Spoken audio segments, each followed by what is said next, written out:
Hey everyone, and welcome to this week's episode of Fight Chat Friday from TKD Coach Academy. We're hitting into episode 143 today, and we're still looking back a little bit at the European Championships that just passed over in Romania. And in this particular match, we're having a look at the women's minus 62 division, and not the final. We're looking at a slightly earlier match between Adelina, Alicia and Sarah Lehane from Ireland. And Adelina goes on to be the eventual winner of the European Championship. She's the current European champion. So there's a little bit of like giving the game away in terms of the fight. We know what the result was, but I'm sure you could have found that out yourself anyway. So this one brings up some interesting technical questions for us, and maybe some learning for myself and Richie as well, because it doesn't go as we might expect that it would. So maybe join us as we look through this, and we'll talk through some of our learning and realization from this match. Yeah, so Adelina here on the right in blue and Sarah on the left. So traditionally, Sarah is quite dynamic off that front leg and usually gets the hands quite well. Adelina in her own right, quite good on the hands as well, quite aggressive usually, but is very leg orientated at times, where she can use that hacks really well. And we spoke before we recorded, Adrian, like usually the women, we don't see them being so dynamic with the legs, but Adelina is one of those fighters who's quite capable to use the legs in a dynamic fashion from time to time. Yeah, she certainly can be, and as you said, particularly with that hacks or on the defensive side with the defensive side kick or back kick. Normally speaking, her hands are not a direct attack to the hands, but a direct counter. Whereas Sarah, we would expect to see using a lot more of the kind of the push-pull, stepping into and out of distance, trying to get Adelina to lift and drop the leg so that she can go to hands. And, in this first 30-40 seconds, it surprises me that it's actually Adelina is the first one that ends up engaging with the hands. What do you think of that minus point? Nothing in it. I have no idea why there's a minus point there. Agree. Yeah, quite a ridiculous one, to be quite honest. But that's what we see straight off with the front leg carries, really, isn't it? You're just matching each other, and then Adelina decides to be the first one to kind of take a risk, let's say, and come through that front leg. And she does get rewarded for it. Like, she's quite aggressive on the hands. Sarah is trying to pull out with a defensive side kick again on the second one, but doesn't really get much of a return, I don't think, anyway, from this angle. But I don't think either of them actually got much of a return on that score-wise, but I think what did happen is Sarah dropping in like that, Adelina that was her second attempt at backhand, and I don't think she went for it again in the match after that. Yeah, so like that's actually a very important factor as well. That's your threats need to be actual threats, and we see that with the front leg carries as well. We're going to see the stats later in this match, but the front leg carry count was very high from both fighters, but with nothing really coming after that.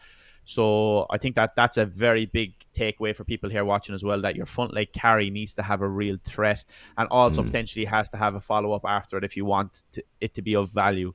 Otherwise, you're just kind of like, you go, I go, you go, I go, with this front leg carry game like we see right here. So it's just like, this one was actually one of the moments in the whole 4 minutes where we see a great use of it, where she stepped in with the front leg carry, holds the position, where usually we see them taking it back and then back up again. So that was a nice little switch to the head, but we didn't see too much of it afterwards again. This match, I would put it down as a cagey one, and I think the restarts and the warnings tell that story as well. I think there was only maybe 3 warnings and fouls in total from both fighters, so kind of lets you know that's a bit of a cagey one. No, it definitely was. And I mean, what we're seeing is an awful lot of both girls respecting the front leg from each other, quite a bit, other than, we'll say, that first initial counter-attack, I suppose, with the hands from Adelina. We're seeing both of them giving each other an awful lot of respect, an awful lot of distance. So what it means is when that front leg is being picked up, the other person's automatically they're making the space and they're drifting. Both of them have good enough ring presence and ring awareness to know not to drift back when they're on the edge of the ring. So when they're going close to the edge, they're making those decisions to come forward or to get sideways. And, Sarah did capitalise potentially, don't know if it scored, with that high side kick, when she stood into that space. And then we also saw in the opposite corner where she had Adelina pinned back into the corner a little bit. Adelina looked to counter the front leg, may have scored off the hand, not sure, but Sarah was also making the retreat side kick as she came back out of it. So I think that part of the game of just giving so much respect to each other's front leg really took the tempo of the whole fight down quite a bit. Yeah, I have to agree. I think the front leg carry is very effective if you use it to close distance, but a lot of time, like, I see this across the board. People use the front leg carry, they drop their leg, and they actually take a step back then again. Like a very slight step, but they actually come back and make the distance even further.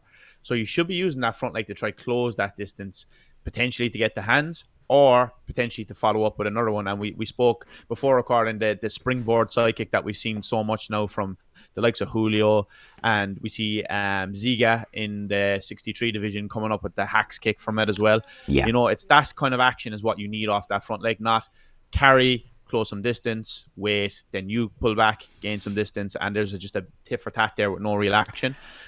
It's because we'll see the stats later on, but there's like a score of maybe like 40 potentially front leg carries from both girls, which is very high when we don't see much return from it. So that's kind of the tail of the tape for that one. Yeah, and I think for me is that, you know, as we look at that, there is a message in that in terms of, you know, what you might want to do off of it, as you say. But that the kicking and landing in, that carry is a good reflexive thing to have if you've been pushed back. So you don't want to go back and then just stand on your spot or bounce or continue to retreat. It's good that you take your space back. But then we'd also like to see the purposeful carries, like that mix up of them to where you're carrying with the intent to create your opponent's movement for them. So predict where they'll go and then follow that up. But let's see how things developed as we went into round 2. Yeah, so we're not really quite sure the score here, but like it has to be quite close. We've seen interaction of a side kick from Adelina, and we've seen that high section side kick from Sarah, but that's about it. Yeah. The spin is usually a feature of Adelina's game, but she didn't really get it off, and I think that's a factor as well of them not being as aggressive off their front legs. Like we said, they're using them just to carry and close distance. But again, we'd like to see another one here now, and Sarah does that, and then another one again, not leaving your opponent kind of take back the space. So you need to kind of take control of that a little bit more if possible. My recollection of it score-wise is that it was completely level the whole way through the second round, and it felt like Sarah was waiting for like an opportunity like this one just here, where she would make that one push through and try to make a clear point and then spar a little bit more defensively and play more with the push-pull. The problem with the match being level, of course, is that it's very hard to push-pull because your opponent doesn't have the same incentive to go with you or to go for you. So we've often said that about defensive or counter fighters, and I wouldn't characterize Sarah that way. But with defensive or counter fighters, until they have the lead, they need something else in their game.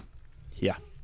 No, I absolutely agree with that, because like we see here as well, like when you are getting those scores, particularly if they're with the hands, chances are you're only getting low value scores as well. And one kick, especially with a fighter like Adelina who can kick quite well, you know, that's a big threat as well. So you can't really rely on just getting 1 or 2 punches in and sailing through the match. So that's something that we always speak about, you know, the punchers have to outwork their opponent massively, ideally on a ratio of 3-1.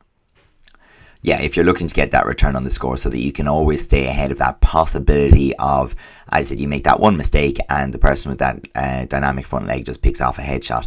So you do have to put money in the bank on that one just in case. It's the kind of the rainy day policy. But again, we're seeing the threat here of Sarah pushing close and Adelina with the weight in the back leg. Again, it's not landing, but the threat is there and it does take the space back.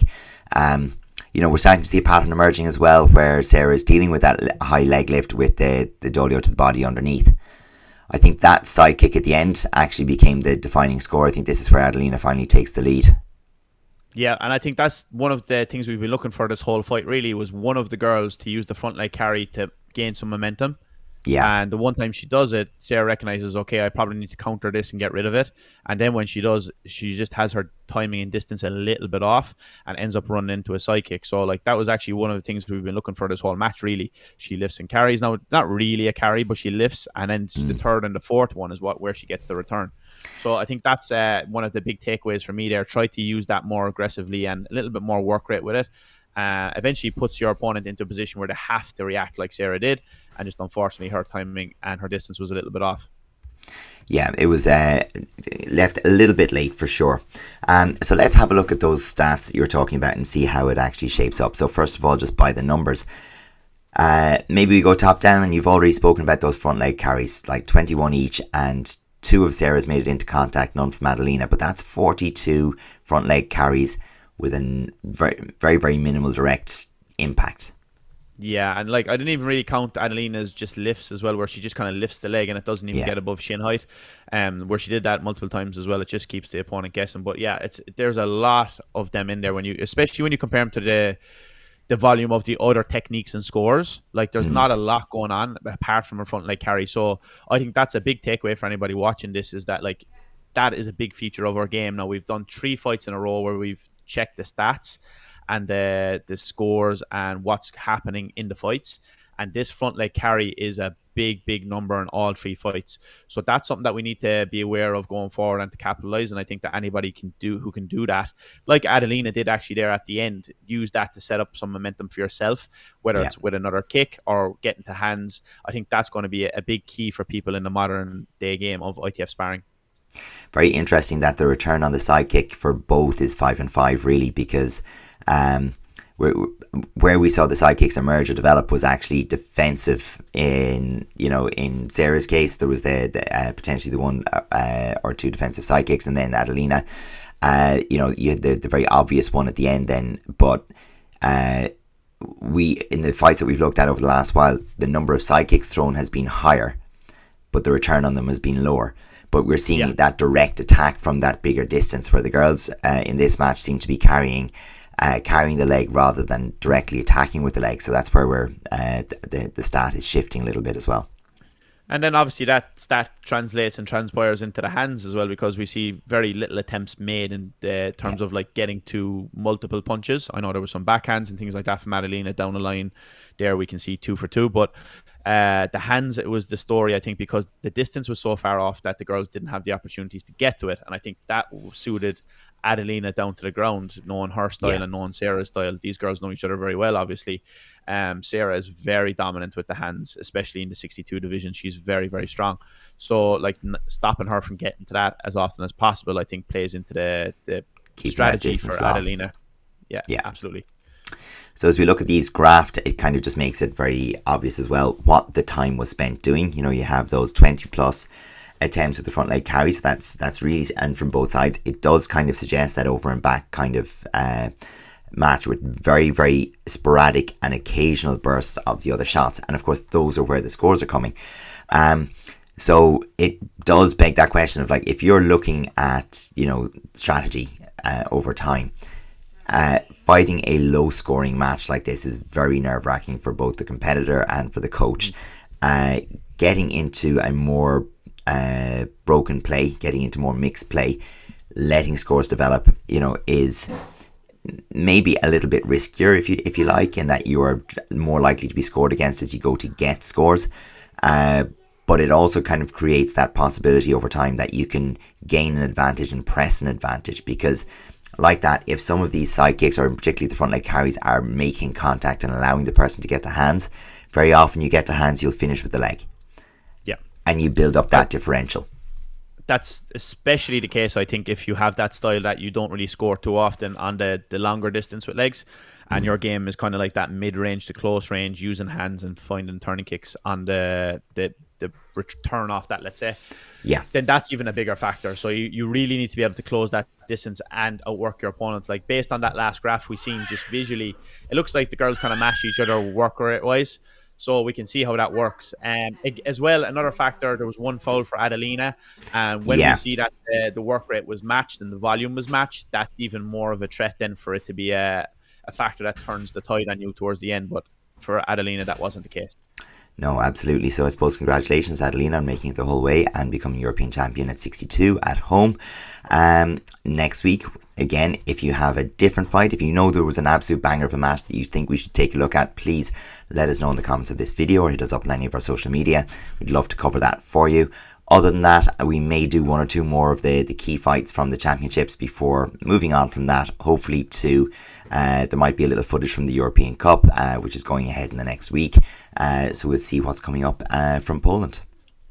All right, so check us out in the next one, and we'll see you then. Bye now.